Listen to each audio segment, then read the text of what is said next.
안녕하세요. 치유예술공간 품과 수요일의 품한 책방 숲을 지키는 치유예술가 무지개숲 돌고래입니다. 제가 너무나 사랑하는 인디언들의 이야기를 들려드리려고 합니다. 나는 왜 너가 아니고 나인가? 류시아 씨가 엮은 인디언의 방식으로 세상을 사는 법. 저희 먼 어느 전생의 기억과 연결되어 있는 아메리카 원주민으로 지상에서 가장 행복한 삶을 누렸던 그들의 삶과 그들의 이야기. 그들의 이야기가 민들레오 홀씨처럼 널리 널리 퍼지길 기도하며 저의 인디언 이름 노리하는 바람이 되어 그들의 이야기를 지금 시작합니다.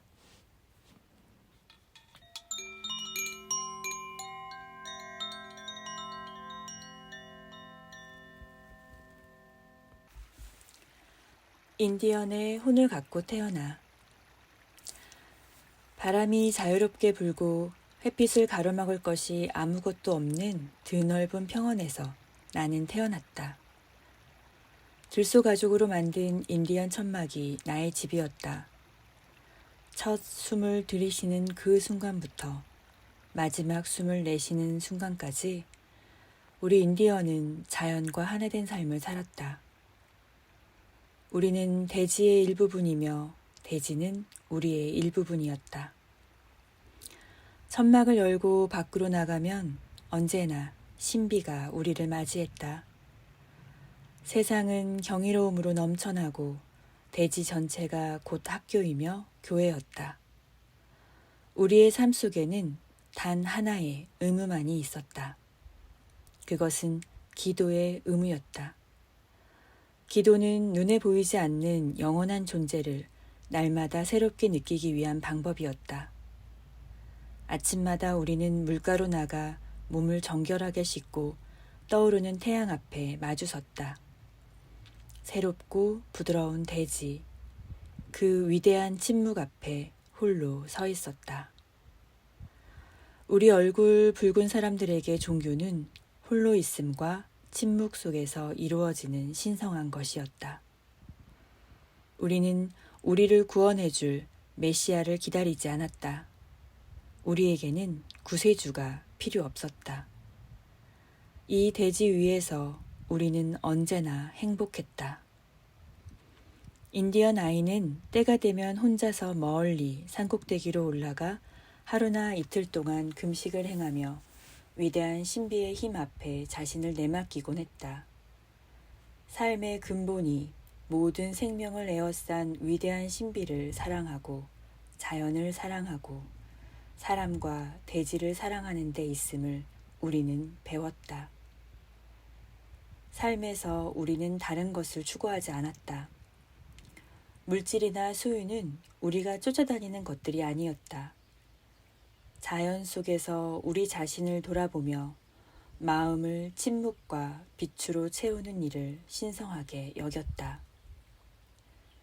이 대지가 조상으로부터 물려받은 것이 아니라 우리의 다음 세대들에게 잠시 빌린 것임을 우리는 잊지 않았다. 그래서 그것을 소중히 다뤄 다음 세대에게 돌려줘야 한다는 것을.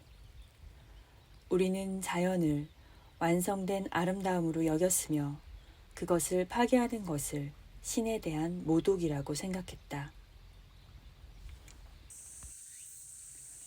그 대신 우리는 늘 고마움을 전하며 살았다.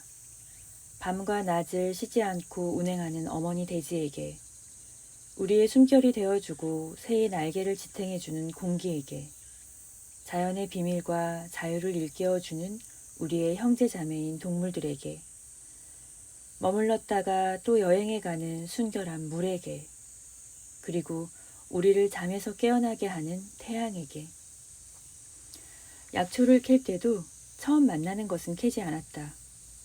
우리는 그것을 할아버지 약초로 여겼으며 그에게 선물을 바치고 허락을 구한 뒤 다른 약초를 찾아 나섰다. 우리는 필요한 만큼만 땅에서 취하고 취한 만큼 돌려주었다. 우리가 가진 것, 자연으로부터 받은 것에 대해 잊지 않고 감사의 기도를 올렸다. 어떤 것이든 헛되이 쓰지 않았으며 우리에게 꼭 필요하지 않은 것은 남에게 나눠주었다. 우리가 사냥을 할 때에도 우리의 화살이 사슴을 죽이는 것이 아니었다. 화살이 아무리 강하다 해도 그 사슴을 죽이는 것은 자연이었다. 어렸을 때 나는 부족의 어른과 함께 산길을 걷다가 지팡이가 필요해 작은 나뭇가지 하나를 꺾었다. 새로운 지팡이를 들고 자랑스럽게 걷고 있는 나를 보고 부족의 어른은 내가 올바른 방법으로 그것을 손에 넣었는가를 물었다. 나무에게 허락을 구했는가? 꼭 필요한 만큼만 잘랐는가? 나무에게 선물을 바쳐 감사의 표시를 했는가? 내가 그냥 나뭇가지를 잘랐을 뿐이라고 대답하자 그 어른은 나를 데리고 나무에게로 가서 가지가 잘라진 부분을 만지게 했다. 그리고 무엇을 느끼느냐고 물었다. 내가 축축한 것이 느껴진다고 하자 그는 말했다. 그것은 나무가 울고 있기 때문이라고. 그러면서 그는 자연에게서 무엇을 취할 때는 반드시 그 주인에게 허락을 구해야 한다고 일깨웠다. 우리는 가난하지만 풍요로웠다. 소유는 죄를 짓는 일이나 마찬가지라 여겼다. 문명인을 자처하는 얼굴 흰 사람들이 몰려왔을 때 우리는 그들에게 먹을 것을 베풀고 농사지을 땅을 내주었다.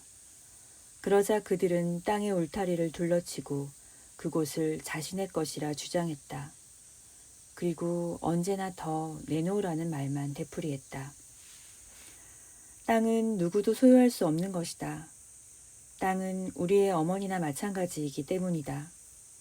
그 어머니는 자신의 자식들인 동물과 새, 물고기, 그리고 모든 인간을 똑같이 먹여 살린다.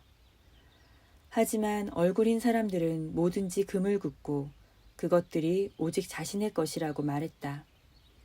우리는 그것을 이해할 수 없었다. 그들은 자연을 길들여지지 않는 야생의 세계로 여기고 우리를 야만인이라 불렀다. 하지만 우리에게 야생이란 없었다.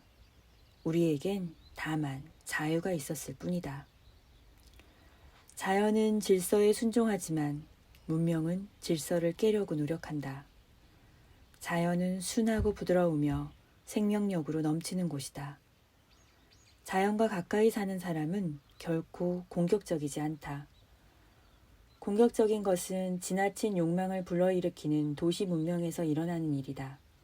자연 속에서는 필요 이상의 욕망이란 없다. 우리 인디언은 위대한 신비가 만들어 놓은 대로 세상의 것에 만족하고 손대지 않았다. 하지만 얼굴 흰 자들은 달랐다. 그들은 자신들의 마음에 들지 않으면 강이나 산을 마구 바꿔버리기 시작했다. 그들은 그것을 창조라고 부르지만 우리의 눈에는 철없는 파괴로 보일 뿐이다. 무엇보다 우리 인디언들은 문자가 아니라 가슴에서 나오는 말을 더 신뢰했다. 어린 시절부터 우리는 사람들 앞에서 연설하는 법을 배웠다. 그것은 부족 회의에서 또는 다른 부족과의 대화에서 종교적인 의식에서 대대로 전해져 오는 설화와 전설을 이야기하는 자리에서 또한 전투를 독려할 때도 유감없이 발휘되었다. 얼굴인 사람들과 조약을 맺는 자리에서도 우리는 가슴에 담긴 말을 곧바로 말할 줄 알았다. 우리는 본질을 피해 말을 빙빙 돌리는 것을 매우 싫어했으며 얼굴인 사람들의 그런 태도를 자주 나무랐다. 문명은 밀물과 같은 것이고 자연에 기대어 살던 우리 얼굴 붉은 사람들은 썰물처럼 뒷걸음질 쳐야만 했다. 자유로이 대지를 여행하던 인디언들은 좁은 울타리에 갇히거나 어둠 속으로 사라져야만 했다. 하지만 언제까지나 우리의 혼은 이 대지와 하나가 되어 살아있을 것이다. 우리가 그토록 사랑한 생명 가진 모든 것들과 함께 언제나 이곳에 남아있을 것이다. 서문을 대신하여 류시화.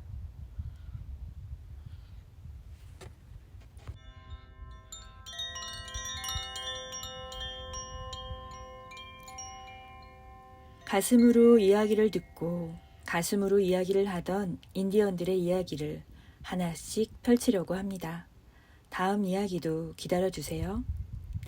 생명 가진 모든 것들과 함께 평화로운 날들 되시길.